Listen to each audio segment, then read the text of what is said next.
The protesters are back, but in place of ordinary citizens, now they're battle-hardened fighters. They're the same slogans as last year. Ukraine above all else. Glory, glory, glory. But in the mouths of the right sector, they take on a more sinister aspect. Well, there can be few more poignant depictions of how unfinished Ukraine's revolution is than this sight. All of these people bearing the banners of the far-right group, these people who helped overthrow Ukraine's pro-Russian president a year and a half ago. And they've been telling me that they want to bring down this president as well. Glory to Ukraine, they shout.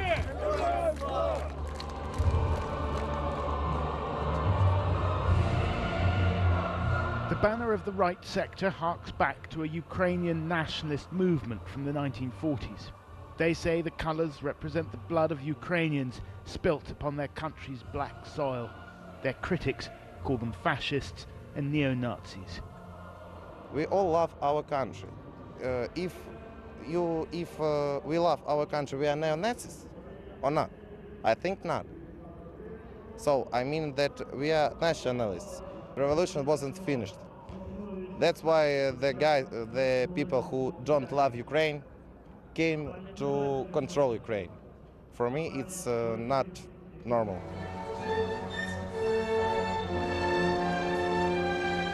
On a summer afternoon in the park in Kiev, it's easy to forget all that's happened here in the past 18 months. The revolution, which is known here as Maidan, overthrew the government and then set this country hurtling towards war.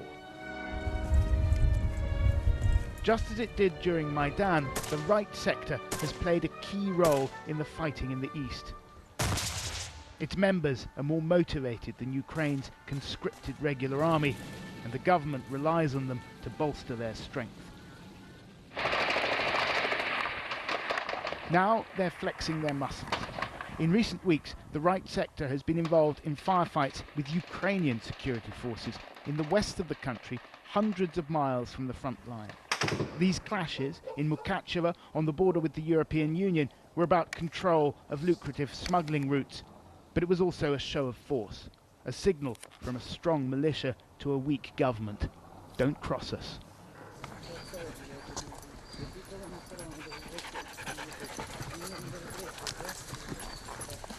The right sector's armed battalion has its base here in the woods near the front line.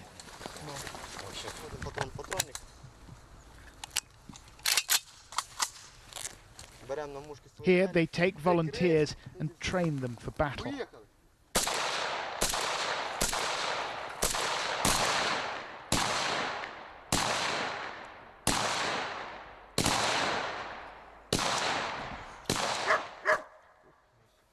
The fighters come from varied walks of life. Few have much military experience. Most of these guys don't really know what they're doing. This bloke's a farmer from western Ukraine, and that's a grenade launcher he's got.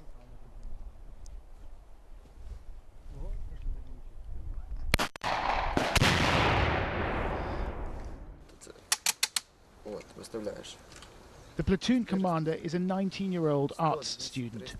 He talks about fighting enemies both external and internal. He and his men say the Ukrainian president is a traitor for signing the Minsk peace accords, which call for negotiations over the status of the breakaway regions. Президент ніхто. Він для нас ніхто. Почему? Ну, тому що ми його не вибирали. Ми стояли на Майдані не для того, щоб він зараз обирав особливий статус для Донецька. Ми, хлопці, помирали не для того, щоб зараз землі здавалися. Ну, він був ізбран бабульками старими, які ще таке думають, що він цар і Бог. Ну, він ніхто, він просто зливає Україну. Я думаю, що з часом буде третій Майдан. І... Ну, він же буде з автоматом. Перевіряємо, чи автомат, чи патронів не залишилося.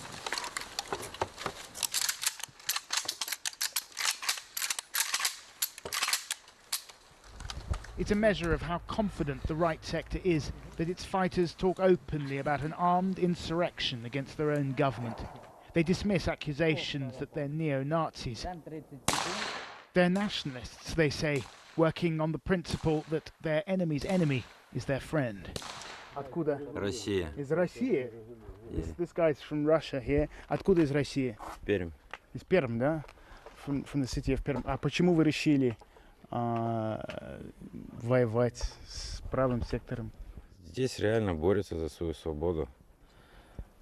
В России, сами знаете. Нельзя сказать, нельзя сделать. То есть смерть Российской Федерации. He just said death to the Russian Federation. And, well, you can see the reaction. The base is located on an old Soviet-era pioneer camp, where once children were taught how to be good communists. Now, men and women in combat fatigues are plotting to finish a revolution that began with the collapse of the Soviet Union a quarter of a century ago. Все это правильно, должна быть украинская держава независимая и нормальная европейская. Я, например, мне 46 лет уже, да, я родился, вырос еще в Советском Союзе. Я помню то все. И я вам скажу, что я воюю против совка. У меня маленькая дочь, 2 годика, и я не хочу, чтобы она жила при совке, понимаете? They say most of their weapons are either recovered from the battlefield or donated by volunteers. They'll not bring them to the rally in Kiev, the commander told me. They don't need to. В принципе, я знаю, что даже начальник генерального штаба и все сбройные силы, там, за исключением нескольких генералов, может быть, в генштабе, в принципе, они нас поддерживают. Против нас никогда армия не пойдет. The right sector says its fighting force is between 2,000 and 3,000 strong. They converged on Kiev yesterday for an emergency summit, some fresh from the front, others from the political wing of the party. Но вот этот, это нацистская символика, это Вольфсангл. Нет, это идея нации, это не нацистская. Очень похож. Это, возможно, похоже, но это абсолютно не имеет никакого отношения к нацизму. Еще раз хочу для наших зарубежных, скажем так, телезрителей сказать, мы не нацисты. Мы просто хотим жить на своей земле и быть здесь хозяевами. Я считаю, что это нормальное желание быть хозяином на своей земле. At a closed meeting in a building on the edge of Independence Square, the delegates adopted a resolution calling for a national vote of no confidence on President Poroshenko. Their leader, Dmitry Yarosh, was keen to dispel concerns that he was trying to overthrow the government by force.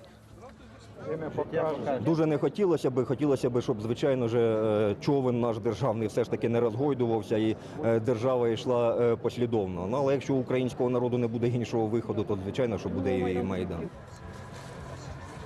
After their summit, they all trooped down to Independence Square, the Maidan, the place where revolutions are made. The right sector took less than 2% in parliamentary elections last year, but their popularity is growing. Слава Україні! And not just among hardcore supporters. Listen to these two middle-aged ladies, ordinary residents of Kiev. Как-то, понимаете, никаких изменений не происходит, ни лучше не становится. Но я уже не говорю о том, что в первую очередь хотят все, чтобы закончилась, конечно, война. Ну и потом же коррупция. Все же видят, что коррупция та же самая осталась, что и было раньше. Как будто бы говорят, что все борются с коррупцией, но никто этого не замечает. И все, которые там занимают это место, они, ну что они могут новое? А вот правый сектор — это какая-то новая, так сказать, течия какая-то новая. Мне кажется, просто нет больше никого, кто мог бы сейчас объединить людей. Таку політику проводити, коли Shaken by revolutions, exhausted by a war that shows no signs of abating, the Ukrainian state is weak. Against this backdrop, a radical right party with a well-armed military wing is gaining strength. History suggests that is a dangerous combination.